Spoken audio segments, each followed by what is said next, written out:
Hello viewers, இப்போ நம்ம எதை பற்றி பார்க்க போகிறோம்னா, சிங்கப்பெண்ணே சீரியலோட இன்னைக்கு நடக்க போகிற எபிசோடை பற்றி நம்ம பார்க்க போகிறோம். அதாவது நம்ம ப்ரோமோல காட்டின மாதிரி நம்ம மகேஷ் சார் வந்து அன்பும் ஆனந்தி ஒரு பார்ட்டி நடத்த இடத்துக்கு வேகமாக போகிற மாதிரி நமக்கு காட்டியிருக்காங்க. ஆனால் அங்கே என்ன நடக்க போகுதுங்கிறத நம்ம அபிப்பிராயப்படி பார்த்தா, அழகனை காட்ட போகிறேன்னு சொல்லி ஆனந்தி அவங்க ஃப்ரெண்ட் எல்லாம் கூப்பிட்ருப்பாங்க.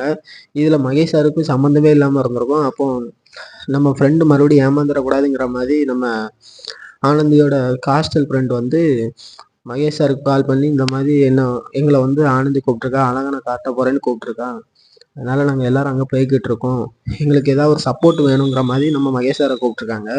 ஏன்னா வேறு மாதிரி எதுவும் பிரச்சனை வந்துடக்கூடாதுங்கிறக்காண்டி. இப்படி இருக்கும்போது எல்லாரும் ஒன்று கூடி டேபிளில் உட்காந்துருக்கும் போது நம்ம ஆனந்தி வந்து நான் அழகனை கண்டுபிடிச்சிட்டேன், அவங்ககிட்ட காட்டுதுங்கிற மாதிரி கண்டிப்பாக நடந்திருக்கும். அப்போ நம்ம அன்பு வந்து என்ட்ரி ஆகும்போது டோட்டல் எல்லாருமே ஷாக்காகி நிற்பாங்க. காரணம் என்னென்னா, ஹாஸ்டல் ஃப்ரெண்டுக்கு தெரியாது அன்பு தான் அழகுங்கிறது, அன்பு எவ்வளோ நல்லவங்கிறது ஹாஸ்டலில் உள்ள பிள்ளைகளுக்கு நல்லாவே தெரியுங்கிறது நமக்கு தெரியும். அப்படி இருக்கும்போது ஆகா, நம்ம இவன் தான் அழகுன்னு தெரியாமல் நம்ம மகேஷ் சாரை கூட வர சொல்லிட்டோமேங்கிற மாதிரி நம்ம ஹாஸ்டல் ஃப்ரெண்டு வந்து பயப்பட்டு ஏதாவது ஒன்று மாற்றலாம். இல்லை சார், அந்த அந்த ஹோட்டலில் இந்த ஹோட்டல்னு ஏதாவது நம்ம மகேஷ் சாரை குழப்பலாம். இல்லை அதே ஹோட்டலுக்கு மகேஷ் சார் வந்தாலும் நாங்கள் ஒரு சர்ப்ரைஸ் பண்ணோம் சார், இந்த மாதிரி அன்பு ஊருக்கு போகல, அதனால் நாங்கள் ஒரு சர்ப்ரைஸாக ஒரு கேக் வெட்டுற மாதிரி நாங்கள் ஏற்பாடு பண்ணியிருந்தோம், இந்த மாதிரி மாற்றி பேசலாம். இதில் என்ன வேணாலும் நடக்கலாம்.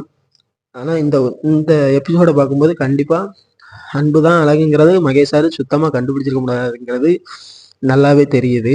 அதே போல் இந்த பார்ட்டி எதுக்காகன்னு நம்ம மகேஷ் சார் கேட்கும்போது, இந்த மாதிரி அன்பு நாங்கள் ஊருக்கு போகக்கூடாதுன்னு நினச்சோம், அதே மாதிரி நடந்துருச்சு, அதனால் நாங்கள் இந்த கேக்கு வெட்டி கொண்டாடுவோங்கிற மாதிரியும் சொல்லலாம், வாய்ப்பு இருக்குது. என்ன நடக்க போகிறங்கிறது பொறுத்திருந்து பார்க்கலாம். என்னுடைய அபிப்பிராயத்துபடி பார்த்தா இதான் நடக்குங்கிறத நான் உங்கள்கிட்ட வெளிப்படையாக சொல்லுவேன். கண்டிப்பாக இந்த பார்ட்டி எதுக்குன்னு கேட்கும்போது அன்பு ஊருக்கு போகலை, அதனால் நாங்கள் சந்தோஷத்தில் அந்த பார்ட்டி நடத்துவோங்கிற மாதிரி மாற்றுவாங்கங்கிறத எந்த ஒரு டவுட்டுமே இல்லை. இல்லைன்னா மகேஷ் சார் அந்த ஹோட்டலுக்கு வந்திருக்கவே மாட்டார், வேறு ஏதாவது பிரச்சனையாக இருக்குங்கிறது என்னுடைய அபிப்பிராயம். பொறுத்திருந்து பார்ப்போம் எப்படி போகுதுண்டு. இந்த வீடியோ பிடிச்சிருந்தா எல்லோரும் சப்ஸ்கிரைப் அண்ட் லைக் ஷேர் எல்லாம் பண்ணுங்கள். நிறைய பேர் நம்ம வீடியோவை வந்து சப்ஸ்கிரைப் பண்ணாமல் பார்க்குறீங்க, ப்ளீஸ் சப்ஸ்கிரைப் பண்ணி பாருங்கள், அப்போ தான் நான் போடுற ஒவ்வொரு வீடியோவும் உங்களை வந்து சேரும்.